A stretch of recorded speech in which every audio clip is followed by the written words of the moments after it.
Apa kabar anak-anak? Alhamdulillah baik, Pak.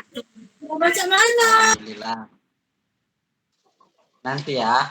Baiklah, sebelum kita memulai pelajaran hari ini, ada baiknya kita berdoa dulu ya. Di sini ketua kelasnya siapa? Ridwan. Oh, Ridwan. Untuk Ridwan boleh minta tolong pimpin doanya? Mana Ridwan? Oh, sepertinya nggak ada.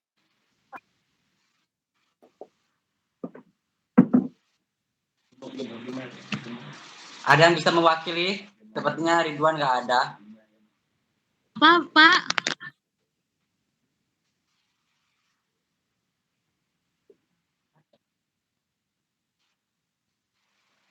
Game bisa tolong pimpin doa game?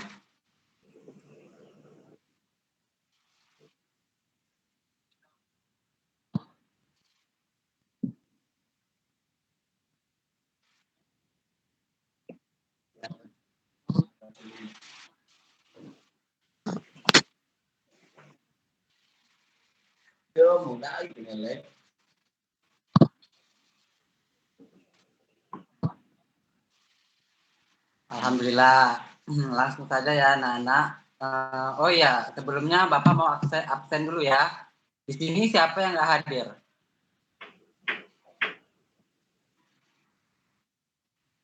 Hadir semua Richard, ya? Pak. Oh, Richard. Bapak, Kemana Pak. Richardnya? Nggak tahu Pak kemana. Mungkin ini Pak lagi. Tahu aja ya pembahasan pelajaran hari ini. Jadi hari ini Bapak akan membahas tentang kehidupan manusia pada masa praaksara.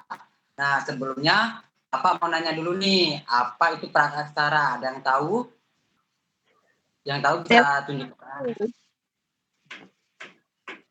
Masa sebelum tulisan, Pak. Ya, masa sebelum mengenal tulisan. Iya, betul sekali Bella. Jadi praaksara itu masa sebelum mengenal tulisan. Nah, ada juga yang menyebutnya itu dengan nama sebutan nirleka, yaitu masa tidak ada tulisan. Next game. Semangat Abi. Jadi next.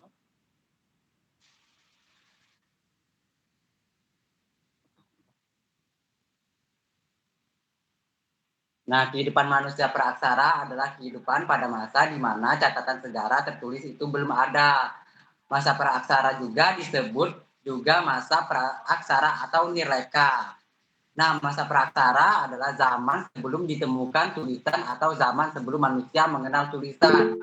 Nah, di sini Bapak akan menjelaskan 3 masa kehidupan masa praaksara. Yang pertama yaitu masa berburu dan mengumpulkan makanan. Yang kedua yaitu masa bercocok tanam. Dan yang ketiga yaitu masa perundagian.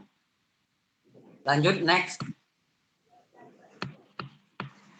Yang pertama yaitu masa berburu dan mengumpulkan makanan.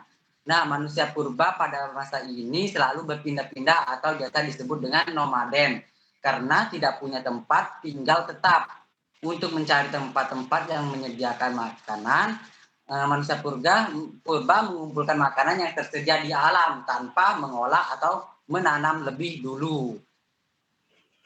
Nah, manusia berburu dan mengumpulkan makanan itu bergantung pada alam sekitar. Wilayah-wilayah yang ditempati manusia praaksara adalah wilayah yang banyak menyediakan bahan-bahan makanan dan jumlah yang cukup mudah. Nah, wilayah yang disebut itu juga memiliki banyak hewan sehingga manusia praaksara mudah untuk berburu hewan. Manusia yang hidup zaman berburu dan mengumpulkan makanan ini diperkirakan satu masa dengan zaman Paleolitikum. Nah, alat-alat yang digunakan pada masa ini antara lain adalah kapak perimbas. Nah, kapak perimbas ini biasanya untuk merimbas kayu, mengguliti binatang, dan memecah tulang belulang. Selanjutnya itu kapak genggam. Nah, kapak genggam ini biasanya untuk menggali umbi-umbian dan memotong hewan buruan. Selanjutnya yaitu alat terpi. Alat terpi ini biasanya digunakan sebagai pisau ya. Next nak. Selanjutnya yaitu masa bercocok tanam. Oke. Masa bercocok tanam ini adalah masa ketika manusia mulai memenuhi kebutuhan hidup dengan cara pembukaan lahan di hutan untuk dijadikan ladang. Nah, pada masa ini manusia praksara mulai hidup menetap di suatu tempat tinggal sederhana secara berkelompok ya. Tetapi kehidupan berburu dan mengumpulkan makanan tidak sepenuhnya ditinggalkan. Kehidupan ekonomi masa ini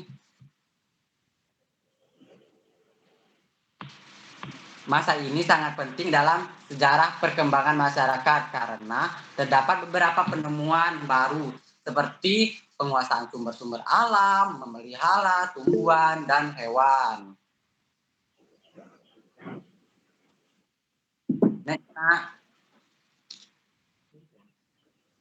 Nah, bisa dilihat ya nak, ini ada contoh alat-alat yang digunakan pada masa bercocok tanam berasal dari batu yang telah dihaluskan. Yang pertama itu mata panah untuk berburu. Kelihatan nggak nak gambarnya? Iya Pak, kelihatan Pak. Ya, ini batu yang berbentuk tanah ya, berbentuk panah untuk berburu. Selanjutnya itu yang kedua itu ada beliung. Beliung persegi. Nah, ini untuk menebang kayu ataupun mencangkul. Nah, bisa dilihat ya.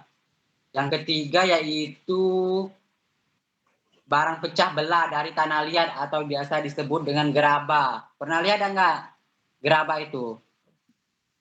Kelihatan Pak, gerabah Pak. Ya, itu terbuat dari tanah liat. Selanjutnya yang keempat itu ada kapak lonjong. Nah, kapak lonjong ini dia berbentuk lonjong ya. Ini berfungsi untuk mengolah tanah. Biasanya nyari-nyari untuk umbi-umbian. Next. Nah, selanjutnya ini materi yang terakhir nah ya, yaitu masa perundagian. Nah, masa perundagian ini manusia sudah mengenal teknologi sederhana dan pembagian kerja. Di kehidupan pada masa perundagian, manusia purba sudah menemukan biji-biji logam dan mengenal pengolahan logam. Sehingga berbagai peralatan mulai dibuat dari logam.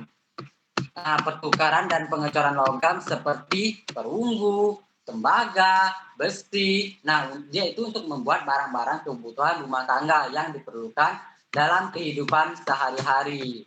Nah, tapi meski sudah ada alat-alat dari logam, tetapi manusia purba pada masa ini masih menggunakan alat-alat yang terbuat dari batu.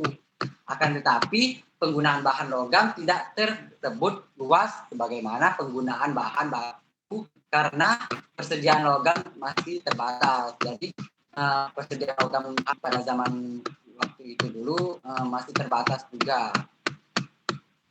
Lanjut.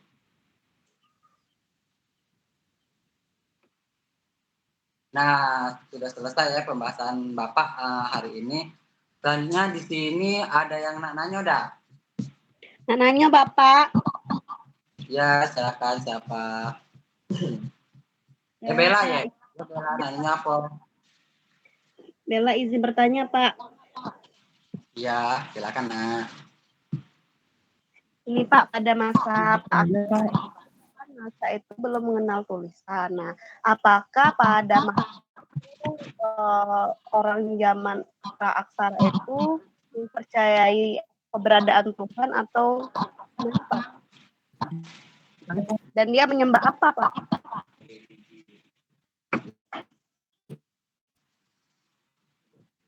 Oh, kalau itu tadi termasuk religi, Bel. Kalau menyembah agama dalam apa kepercayaannya itu religi. Seperti Iya, menyembah pohon besar, batu besar. Itu kan biasa waktu zaman praksara itu banyak-banyak batu besar, pohon besar. Jadi mereka itu menyembah ada yang menyembah pohon, menyembah batu. Yang jadi macam-macam. dia tuh berkelompok Pak menyembah. Misalnya kelompok ini menyembah pohon, kelompok ini menyembah batu, tidak dengan satu Tuhan.